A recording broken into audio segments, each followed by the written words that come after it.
Good morning class. Our 5th lecture in class 11 in topic some basic concept of chemistry. In this lecture में हम लोग law of chemical combination यानी law of chemical combination के बारे में जानेंगे कि the combination of elements to form compounds is governed by the following 5 basic law. कहने का मतलब जो हमारे एलिमेंट्स होते हैं वो आपस में कंबाइंड्स होकर हमें क्या बनाते हैं, कंपाउंड्स बनाते हैं, और उसी कंपाउंड जो बनता है उसी का हमें क्या पढ़ना है, लॉ पढ़ना है। और इसमें हमें जो लॉ पढ़ना है वो 5 लॉ है। कौन कौन से लॉ है?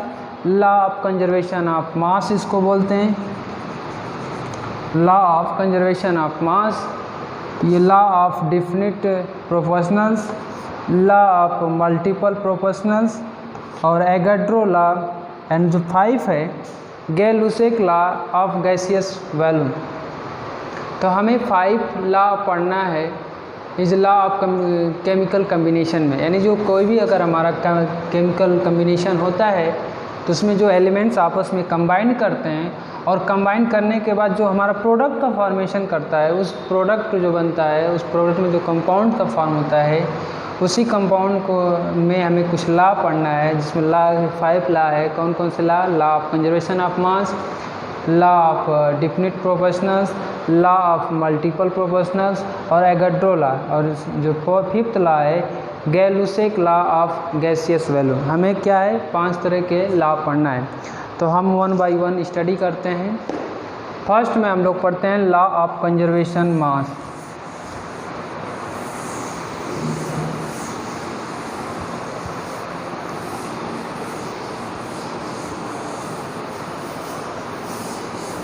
Law of conservation mass, law of conservation of mass.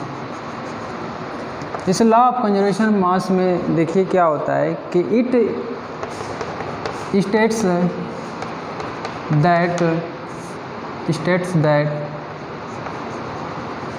That matter can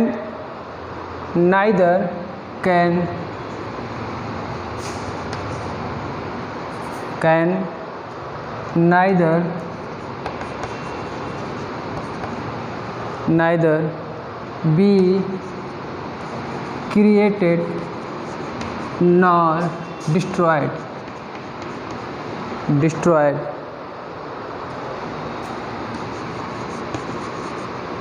कहने का मतलब कि इस लॉ में कंजर्वेशन मास में क्या होता है कि इसमें ना तो मैटर को हम ना तो क्रिएट कर सकते हैं ना ही तो डिस्ट्रॉयड कर सकते हैं। यानी बोल सकते हैं कि हमारा जो टोटल ऑफ मास है रिएक्टेंट का और वो total of mass of product का, ये क्या होता है, इक्वल्स होता है।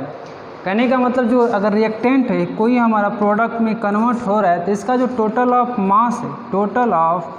मास है ये इक्वल होगा total mass of reactant equal होगा हमारा क्या, टोटल मास ऑफ प्रोडक्ट का।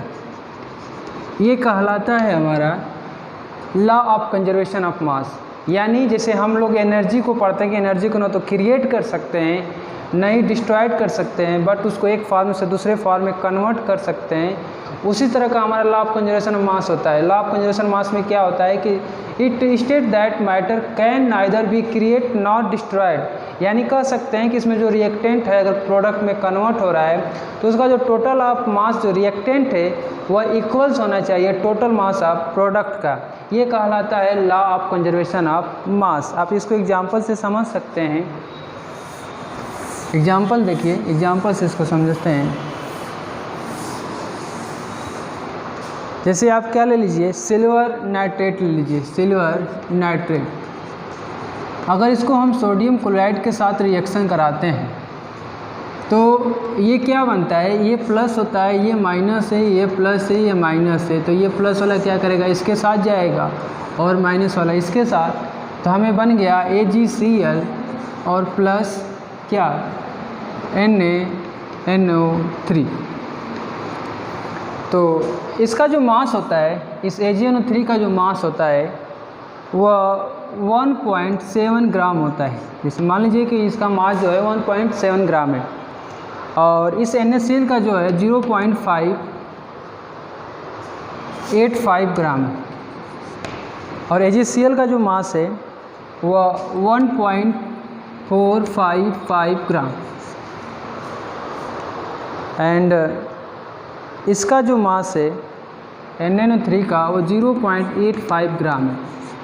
तो हमने जो लॉ ऑफ कंजर्वेशन मास को अगर प्रूव करना है तो लॉ ऑफ कंजर्वेशन मास बोलता है कि जो टोटल ऑफ रिएक्टेंट का जो मास है वो इक्वल्स होना चाहिए टोटल ऑफ प्रोडक्ट के मास के। यानी कहने का मतलब अगर इसके मास को अगर हम ऐड करते हैं तो इसका और मास को जब हम प्रोडक्ट के मास को ऐड करेंगे तो दोनों अगर इक्वल्स आता है तो बोलेंगे कि ये जो हमारा है लॉ ऑफ कंजर्वेशन मास को क्या करता है, फॉलो करता है। जैसे देखिए 1.0 प्लस 0.85 इसको अगर ऐड करते हैं और इसको 1.455 प्लस 0.85 अगर इसको ऐड करेंगे तो क्या बराबर आ रहा है? तो देखिए ऐड करके देखते हैं, तो ऐड करेंगे तो क्या आएगा बताइए। यह आपका 5, 8 और 7 और 5 कितना हो जाएगा 12, और एक हमारा कॉमन हुआ तो वह 1 से क्या हो जाएगा 2.285। ये देखिए इसको, यह 5 और ये कितना हो जाएगा, इसको ऐड करेंगे तो कितना हो जाएगा।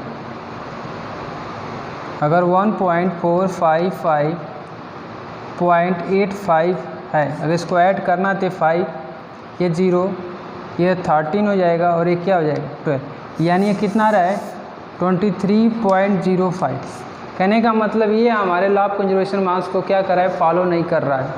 यानी कहने का मतलब अगर हमारा यह इक्वल्स आता है, कहने का मतलब अगर ये भी बराबर आता है इतने मास के बराबर के, यानी अगर 2.285 और ये 23.805 अगर दोनों का मास अगर इक्वल्स आता है तो बोलते हैं कि ये लॉ ऑफ कंजर्वेशन मास को क्या कर रहा है, फॉलो कर रहा है। लॉ ऑफ कंजर्वेशन मास बोलता है कि न तो मास को क्रिएट कर सकते हैं न तो डिस्ट्रॉयड कर सकते हैं, बट उसको एक फॉर्म से दूसरे फॉर्म में कहने का मतलब कि उसका जो रिएक्टेंट का जो टोटल ऑफ मास है वो प्रोडक्ट के टोटल ऑफ मास के क्या होना चाहिए, बराबर होना चाहिए। वो कहलाता है लॉ ऑफ कंजर्वेशन ऑफ मास। अब हम लोग पढ़ते हैं आगे जो सेकेंड रूल है, तो सेकेंड लॉ है, सेकेंड लॉ क्या है, तो लॉ ऑफ डिफिनिट है। क्या है, law of definite, law of definite.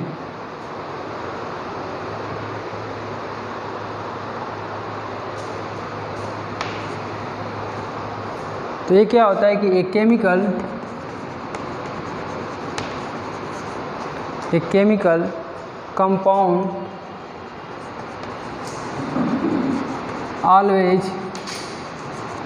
always contains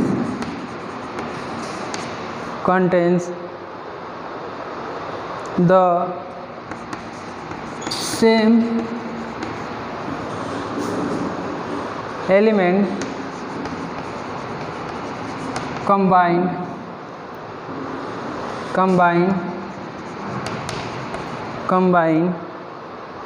together in fixed proportional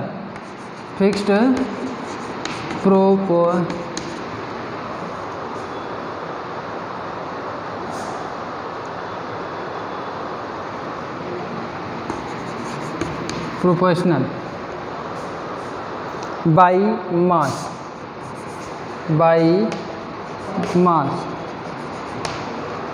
या आप बोल सकते हैं that is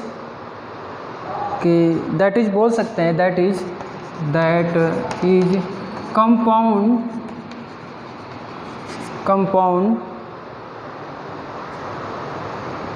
that is chemical compound that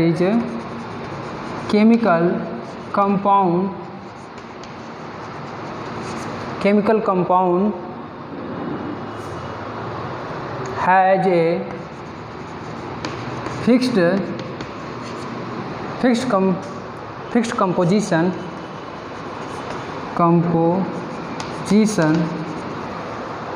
and it does not depend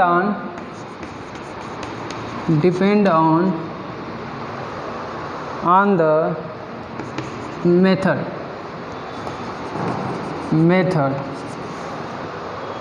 of its proportional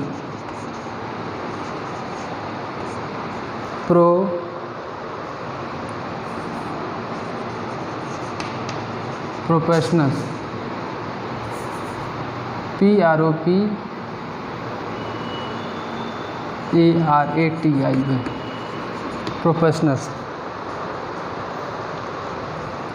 कहने का मतलब देखिए, लॉ ऑफ डिफिनिट क्या होता है कि एक chemical compound always contains the same elements combined together in fixed proportional. कहने का मतलब जो भी हमारा कंपाउंड का फॉर्मेशन होता है वो एक फिक्स प्रोपोर्शनल में होता है, चाहे वो किसी भी तरीके से हम उसको प्रोडक्ट का फॉर्मेशन कर रहे हैं। जैसे करेंगे या दैट बोल सकते हैं, उसका जो मास होना चाहिए, वो मास जो होना चाहिए वो फिक्स प्रोपोर्शनल में होना चाहिए, चाहे वो हम किसी भी, जैसे chemical compound has a fixed composition and it's does not depend on the method of preparation. कहने का मतलब कि उसका जो मास है, जिससे हम कोई भी केमिकल कंपाउंड्स बना रहे हैं, उस केमिकल कंपाउंड को जो फॉर्मेशन कर रहे हैं, तो उसका जो मास है वो फिक्स प्रोपोर्शनल में होगा।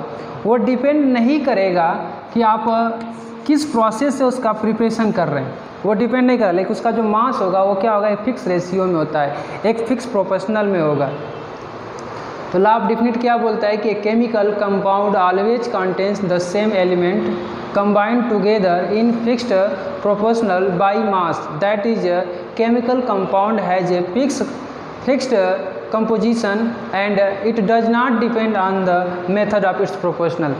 कहने का मतलब जो हमारा लॉ ऑफ डिफिनिट होता है वो किस मतलब जो कंपाउंड का फॉर्मेशन कर रहे हैं, उस कंपाउंड के फॉर्मेशन में हमारा जो उसका मास जो होता है वो फिक्स प्रोपोर्शनल में होता है। वो डिपेंड नहीं करता है कि हम किस किस तरीके से बना रहे हैं कोई कंपाउंड। जैसे एग्जांपल में देखिए, एग्जांपल में समझते हैं, एग्जांपल समझते हैं। जैसे मान लीजिए हम कार्बन डाइऑक्साइड का फॉर्मेशन कर रहे हैं, कार्बन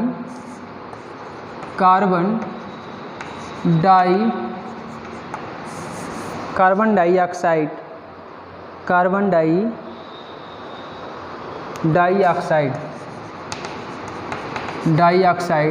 का फॉर्मेशन कर रहे हैं। तो कार्बन डाइऑक्साइड का फॉर्मेशन करने का बहुत सारे तरीके हैं। जैसे हम क्या करें, कैल्शियम कार्बोनेट लिए और इसको हीट कर दिए। जब कैल्शियम कार्बोनेट को हीट करते हैं तो इसमें से भी CO2 निकलता है कि नहीं निकलता है? अरे भाई CO2 निकलता है, प्लस क्या निकलता है, कैल्शियम ऑक्साइड निकलता है, जिसको क्यूक्लाइम बोलते हैं।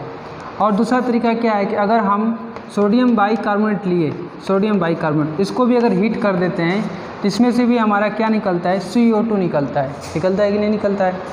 और अगर हम चाहते हैं तो अगर कैल्शियम कार्बोनेट है, अगर इस कैल्शियम कार्बोनेट को अगर हाइड्रोक्लोरिक एसिड के साथ रिएक्शन कराते हैं, हाइड्रोक्लोरिक एसिड एसिड है और ये क्या है हमारा बेस है, तो ये रिएक्ट करेगा तो साल्ट बनाएगा, अब प्लस वाटर बनता है और प्लस कार्बन डाइऑक्साइड रिलीज करेगा। करता है कि नहीं करता है? या फिर हम क्या करते हैं, कार्बन को ऑक्सीजन के प्रेजेंस पर बर्न करते हैं। तो अगर कार्बन को ऑक्सीजन के प्रेजेंस पर बर्न किया जाता है तब भी हमारा क्या बनता है, कार्बन डाइऑक्साइड बनता है। तो देख रहे हैं कार्बन डाइऑक्साइड बनाने के इतने डिफरेंट टाइप्स के मतलब कंडीशन है। और इस कंडीशन में देख रहे हैं ये जो कार्बन डाइऑक्साइड बन रहा है तो इसका जो मास रेशियो है, जैसे हम जानते हैं कि कार्बन का जो मास होता है 12 होता है और ऑक्सीजन का जो मास रेशियो होगा कितना होगा, 2 × 60, यानी कहने का मतलब 2 × कितना हो जाएगा 32। तो इसका जो मास रेशियो है सब में क्या है, फिक्स है, वो बदल नहीं रहा है, चाहे हम उसको किसी भी प्रोसेस से बनाएं, ये डिपेंड नहीं करता। उसका जो मास रेशियो रहेगा वो क्या होगा, वो एक फिक्स प्रोपोर्शनल में होगा, वो डिफरेंट नहीं रहेगा। ये नहीं कि हम कैल्शियम कार्बोनेट से बना रहे हैं तो उसका मास रेशियो कुछ और आएगा, हमने सोडियम बाइकार्बोनेट से बनाया तो उसका मास रेशियो कुछ और आ रहा है, हमने कैल्शियम कार्बोनेट से बनाया तो उसका मास रेशियो कुछ नहीं, ऐसा कोई बात नहीं है। अगर उसको हम अगर किसी भी तरीके से बना रहे हैं तो उस तरीके में क्या होता है कि उसका जो मास रेशियो होता है वो फिक्स प्रोपोर्शनल में होता है। यही हमारा क्या कहलाता है, लॉ ऑफ डिफिनिट, क्या कहलाता है, लॉ ऑफ डिफिनिट प्रोपोर्शनल्स कहलाते हैं। अब आगे हम लोग देखते हैं लॉ ऑफ मल्टीपल प्रोपोर्शनल क्या होता है, नेक्स्ट लेक्चर, नेक्स्ट टॉपिक में देखते हैं लॉ ऑफ, थर्ड जो है law of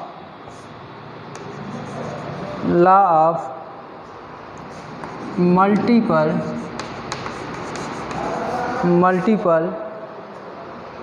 proportional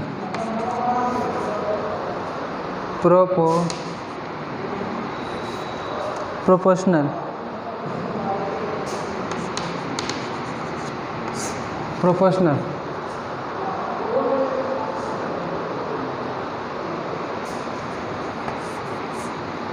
law of multiple proportional में देखिए क्या होता है कि if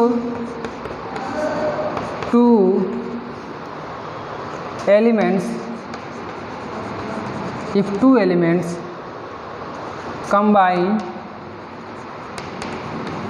combine to form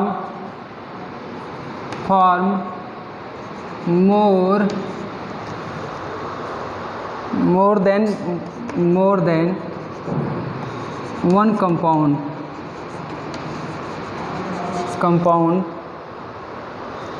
then the different